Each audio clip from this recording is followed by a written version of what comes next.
This is the Shanice Lewis Show, the #1 podcast for plus-size women. With your host, the queen of curvy conversation, Shanice Lewis.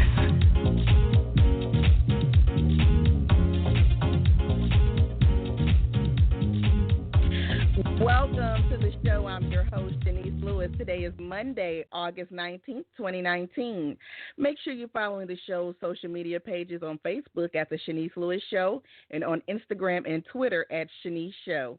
And make sure you subscribe to the show on Apple Podcasts, Google Podcasts, Spotify, or your favorite podcasting app. Today we have a very special guest. Cassy Jones McBryde is an award-winning social entrepreneur who has a long-standing commitment to the empowerment and positive development of women and girls internationally and specifically in Detroit. In 2009, Cassy founded the International Fuller Woman Network, a body-positive, initiative-based organization that connects women around the world to resources that help create a body-positive lifestyle. She has produced initiatives like the International Fuller Woman Expo in Africa, Asia, and the United States. Named 2013 Ebony.com Plus Fashion Power Player, recipient of the 2014 Heineken Taste Maker Award for Community Excellence, 2016 Spirit of Detroit Awardee, and 2019 Corp Magazine Diversity in Business Leader. Cassandra has dedicated her life to helping women overcome adversity, improve their self-image, and build a community of positive support and love. The 10th anniversary celebration of the International Fuller Woman Weekend is October 4th through the 6th in Michigan, and we're going to learn more about it today. Let's welcome Cassy to the show. Hey, hi, Shanice. How are you? Thanks for having me, Queen of Curvy Conversations. I love it. So let's talk about first how you got into the plus size industry, because before you even created an event, you were already active in the community. Now, what were you doing and some of the things you participated prior to launching your event? Well, initially back in, I guess in 2004, I would say 2005. There was a traveling show that came into Detroit, and a friend of mine I worked with had moved to the DMV area, and she said that I should audition for this show. It was called Curves, Stilettos and Curves it was called.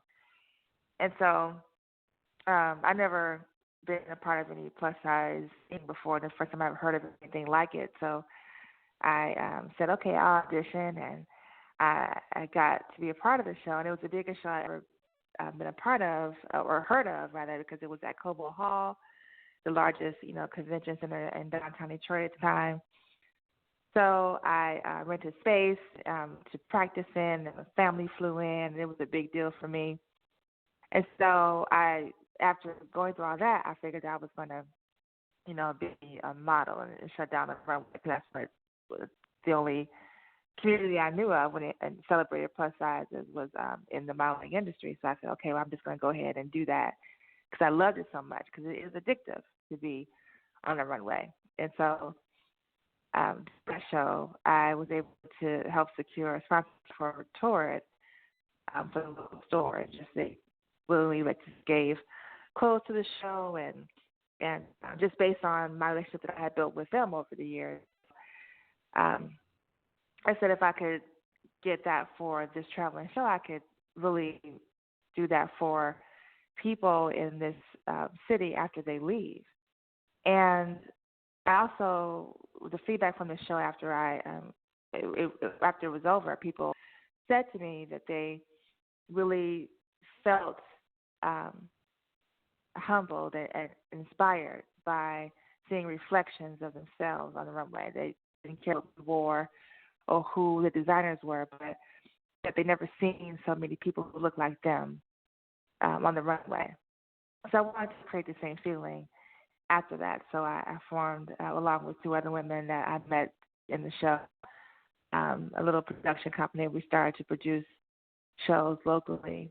And then my work with another local designer. She named me, I think she gave me a COO was her title of her small design house. And we managed to get over to Canada, and that's where I met the creator of the concept of Fuller Woman, which was Georgia Greenwood. And then we decided to join forces and try to spread the message of what the expo could be, me tailoring it to a U.S. audience, and her continuing the mission in Canada. And we made an international event after that. So why did you want to switch from modeling to event producer? Because usually models would keep on modeling until the day they die because there's nothing else they want to do in the world but model. Right. So well, how did you change? Well, I really felt I've always been connected to service, to the community. That's how I was raised. That's how, all of my family is built. And I just felt that when there was so much feeling of support and love for the idea of seeing a version of themselves on the runway, I wanted to just create that same feeling for other people. I connected to the industry not because of the fact that I wanted to be a model per se, but I wanted to have elements of support, and that I found the sisterhood within auditioning for the show and practicing the show. And I think what's unique to the plus modeling industry was initially in the early stages, I think, was that there was such a sense of community around the act of believing that you're worthy of being on the runway and having those conversations with the people that you meet along the way. And the auditions are different because it's so welcoming and supporting of each other. And I just felt that there was more to the conversation than just modeling, because if there's a journey to the runway, I've always felt, and if you on that journey you have to kind of develop a sense of awareness that then is displayed on the runway. And I found that it was important for people to always feel deserving of that spotlight, even if they never get to the stage. Like in their regular life, they should be fulfilled and deserving of anything that makes them feel that same way that the runway gives. And that was more important, to try to connect to people that way and give them something that is more sustainable than just one show. So what were your biggest obstacles starting a plus-size fashion event in Detroit? I think the biggest obstacle for me was believing that there was other people that felt the same way because I just knew that I needed to have it. I needed to see more of it, but I didn't understand that there was a real call for this, and people have been like really wanting to do more of this here. There were people who are doing some of the work in Detroit prior to me. Sharon Dumas was one of those pioneers in Detroit who were creating those conversations. I felt that it was important to try to connect to those people who were under the same generation, and also who, with the society changing as it was, and social media really just burgeoning at that time, there was so much opportunity for connecting other voices online, and I just felt that it was important to do that, but I just didn't know how much of a need it was. So it also, too, whenever you are doing your own healing in this work, because there is a lot of healing that you are doing when you're doing events around the feeling of being body positive, because it's really a mind-body relationship, and having those tangible things of emotions, you also then kind of deconstruct what it is that you're feeling for your production. So I had to try to heal in my own dream, I looked at my own body and realizing that if people didn't come to the events, they didn't come because they weren't there for me, that it was more about me producing an event that would make them want to be there. So I had to take myself out of it and try to heal separately from the event. I think that was the most challenging thing I had to overcome. So what advice would you give to someone living in a city that doesn't have a big plus community and they are discouraged about not being supported?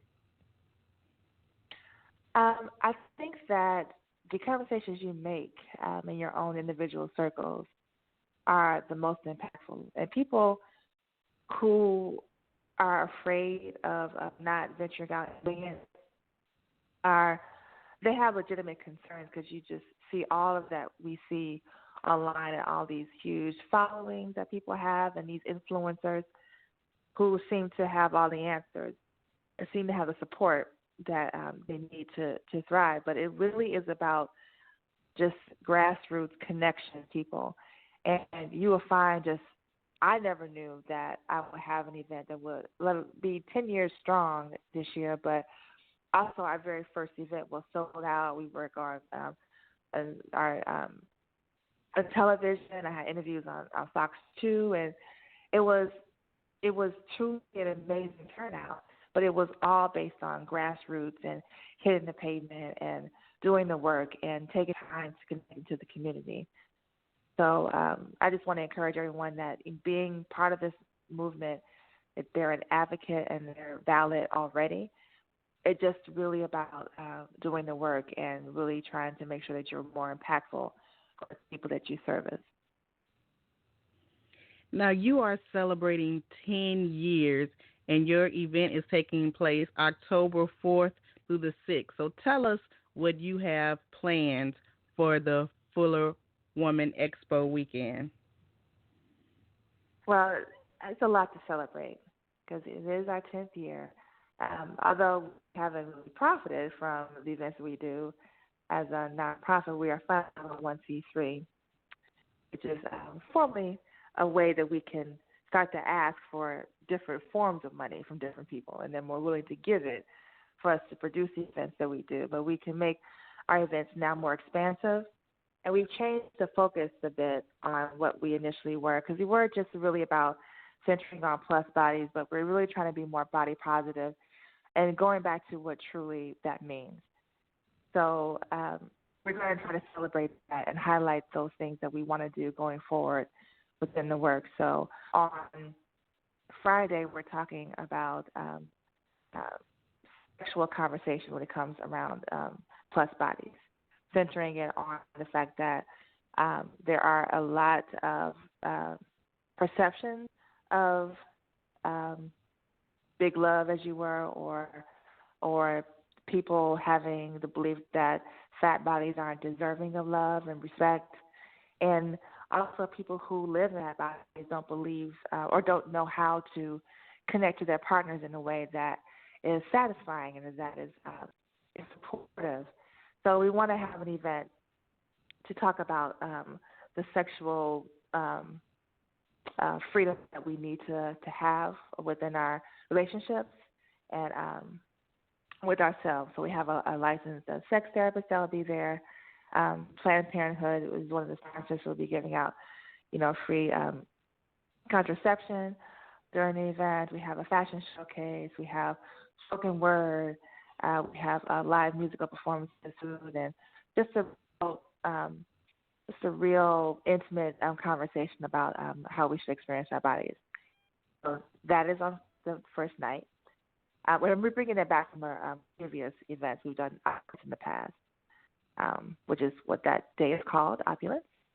And then on Saturday is the Expo, which is our standard thing that we have over the past 10 years. So it's, with vendors, with a fashion showcase from featuring designers from all over the world. We have Cooking with Q with cooking demonstrations, and we have honorees for the Mia Amber Davis Award of Excellence will be awarded during that time. And We're going to have our Curvy Girl Lounge, which is free massages and free pamper area for everyone that comes. And then on Sunday, which is our brunch, bodies, and conversations. Now that we're a 501c3, we want to be able to do programs that's impactful. So we want to make sure that we're mirroring the needs of the community. And so to do that, we need to hear them. So the Sunday brunch is going to be at Nations, which is a LGBTQ cultural center in the Detroit area, in Ferndale, and we're going to invite the community out to help us set our body positive agenda. And although body positivity is typically centered, lately around thinness, it also has to be more expansive. We need to advocate for people who are experiencing the most trauma by being in the body that they have. But I also default to Melissa Fabello, which is a body positive activist. But she terms it as what body positive should be, is the basis of knowledge for what ableism, which is discrimination against people who are able-bodied, racism and colorism based on skin color and sizeism, discrimination by people who present as they were born or gender neutral, heterosexism, thin privilege and sizeism, and how all that plays into our concept of beauty, how those forms of oppression deeply affect the way we experience our bodies. And that's the basis of what we're doing in our work going forward. So we try to be more inclusive. And so this is kind of like a fight and platform for us, even though we've been doing this for a while. But it's really a more inclusive new direction that we're taking, and we want to be able to launch it really during this weekend. Okay, your reception is kind of choppy. I don't know if you could correct that, move over to another spot or something. But okay. Can you hear me? Can you hear me now? Yeah, that sounds a little better. So when will your tickets go on sale? I'm sorry, I didn't hear that last part. When will your tickets go on sale? Oh, tickets are on sale now. You go to fullerwoman.org, or you go to Eventbrite under search by our name, Fuller Woman. But you can links to modeling opportunities, volunteering with us, more about our organization, and ticket purchases are through our website, fullerwoman.org. So you've produced events internationally in Africa and Asia, besides in the U.S., and it's not very many people in the Plus community that can say that. So do you think you get the recognition you deserve in the industry? Mm-hmm.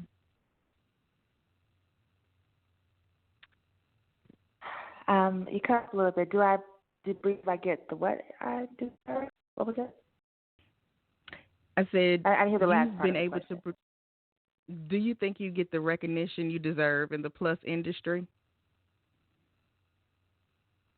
Oh, recognition. I don't know if I don't get the recognition that I deserve. I think that a lot of people are aware of the work that I do. They may not know that I am behind it. I tend to not try to be in the forefront. I try to push the agenda more so. But I think the people who need to know, and I think that Father's Day are connected to the work that I've been trying to do, and that the message is clear for them. I think that's what's most important. I think the recognition, rightly placed, will come eventually. I mean, my mom always said, we'll get our wings in heaven. So I'm really not looking for that. I think it's important, though, for people to connect to the history of this work and to understand where we've come, so they won't repeat the harm that has gone on in the past. So it's really important for people to do their research and know who the valid entities are in the community who's been doing the work. I think that needs to be highlighted and recognized. and support it when you see that they're doing other things in the community.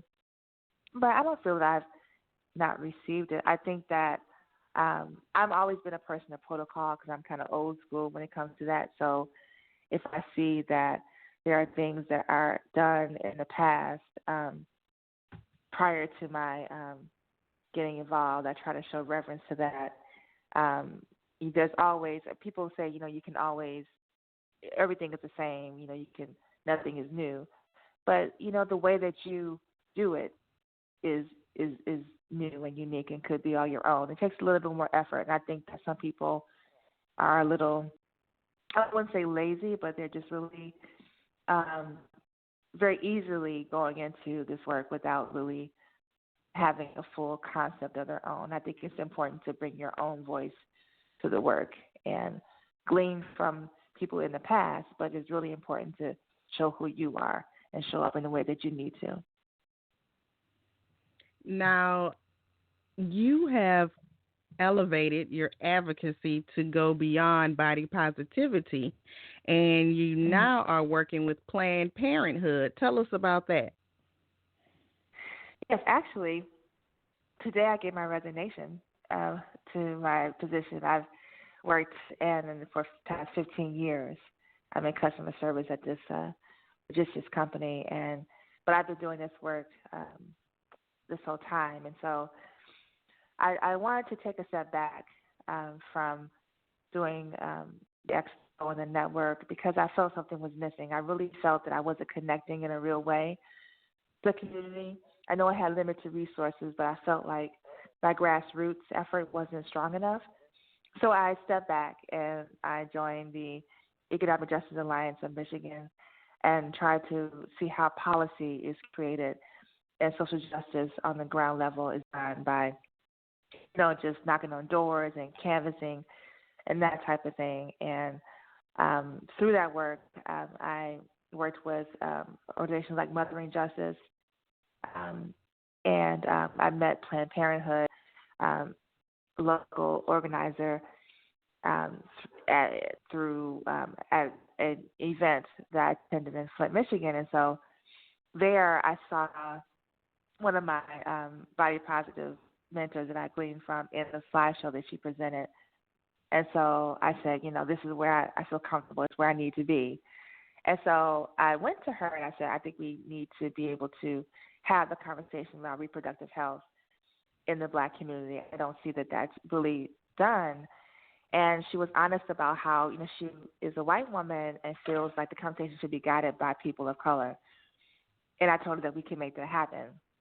We just need to be allies in the work. And so I started volunteering for Planned Parenthood, and I realized that my work also involved my own healing through my own personal story of having had services when I was young at Planned Parenthood and having a conversation with my family, having an abortion when I was very young, and then having the shame of my personal choices, and how that impacted the way I advocated, not feeling that my voice was important enough to advocate for. And then I realized that there's so much that we have to fight and that are not vocal when it comes to people of size. People of size over a certain BMI, reproductive health care is less effective, or not reproductive health care, reproductive aids like contraception are less effective. Some of them, the more you weigh. Birth control pills, for instance, are less effective. Some of them are the more you weigh. There are stigmas around IVF. If you're over a certain BMI, you cannot have children unless you go on this drastic weight loss regimen to lose weight, saying in essence that your fat body isn't worthy of having a child. And then there's always the conversation around having healthy relationships when it comes to that, what we're trying to highlight in opulence this year. But that is some of the things that are supported and advocated for through Planned Parenthood. And also the medical industry, fails people of size on a regular basis and routinely and very harshly in different ways. And I think that lending a voice rather to Planned Parenthood when it comes to the fact that people really need advocacy, and hopefully having some type of dialogue within Planned Parenthood structure is what I initially thought. But then working with them, becoming a national speaker for them and touring the country, talking about reproductive health and how it affects my fat body and my fat Black body, then bringing all of me to the table and making sure that people hear what I have to say. Through that, they offered me the position of Black Organizing Coordinator for Southeast Michigan, which is a newly created position based on what I bring to the table. It's the first one in the country, and we have a strong framework around Black organizing for the national office when they do their activations, like at HBCUs and at larger events like Essence, things of that nature that they're in the past. This is the first one outside of the national office, and I started with them now, and I'm very excited about crafting a conversation around reproductive health and justice when it comes to people in the Black community, specifically people in Detroit. And I'm just excited about this new journey, and it doesn't require me to leave part of me out of the conversation. My fatness and my Blackness and all of that is represented and encouraged in this new role. So I'm excited about that. And also with my body positive movement and what I do with Fuller Woman is definitely still integral to having reproductive health care and justice for people of size that I service. So I'm just really excited about this new opportunity. Well, congratulations on that. Job well done. Thank you. And do you have anything else happening we could be on the lookout for? Well, past that, we're going to be doing a lot more work. We want to hear from our community. We want to branch out in ways in trying to be more of service. We are trying to be more impactful, developing programs that really help people to live fully who they want to be without society's pressures or stigmas. And I just want to make sure that we are on the right path. So I just want to hear from everyone. There's something really past the expo that we're really promoting and supporting at this point, which is October 4th through 6th. Please make sure that you are connected to our website for more information and sign up for our mailing list. But also just help us do the work and make sure that we know of people who are doing the work too, so we can highlight and support them. We really believe that we need to pull each other up and support each other in this work. And those smaller organizations that you mentioned, or those people that feel that they don't have a voice or they don't have a social media following, we need to be there for them too and show them that we see them and we have eyes that see them and arms that support them. So we want to make sure that we're as powerful as possible. So I just want people to follow us on all of our social medias, Fuller Woman on Instagram, International Fuller Woman Network on Facebook, Fuller Woman on Twitter, Big Beautiful Wellness also on Facebook, and just connect with us, and we want to hear from you. And what's the official website for the event? It's fullerwoman.org, fullerwoman.org.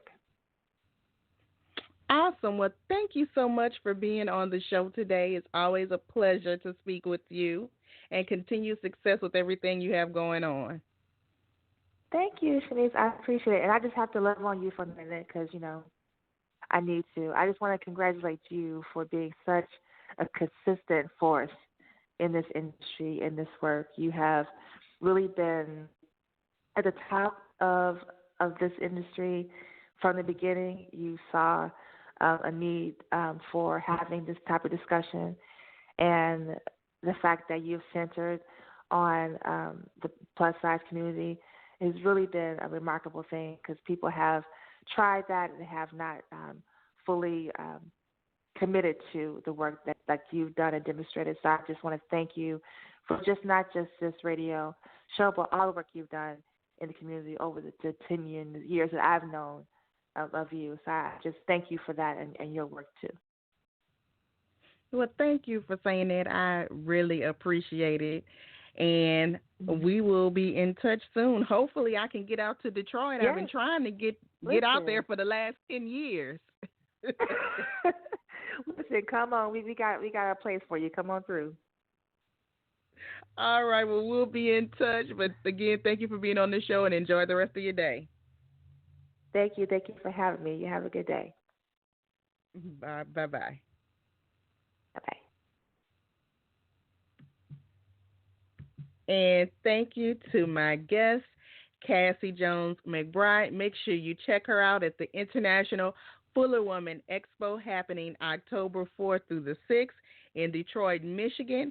I've been your host this evening, Shanice Lewis. Thank you for tuning in and supporting. Until next time, keep thriving in your curves and be blessed. You've been listening to The Shanice Lewis Show. For more info about the show, visit ShaniceLewisShow.com.